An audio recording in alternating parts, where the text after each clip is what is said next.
Hello, Bill from natureszoom. I'm in Rocklin, California, which is just outside of Sacramento. Came down here for a week to spend time with the family and was hoping to hit the rivers and do some fun stuff, but it looks like we're kind of trapped inside. It is daylight, evening, but still the sun should be out and I should be able to see it, but I can't find it because of the smoke.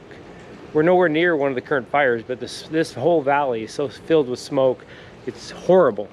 It smells horrible. Cars are full of ash. As you can see out here, visibility is not great.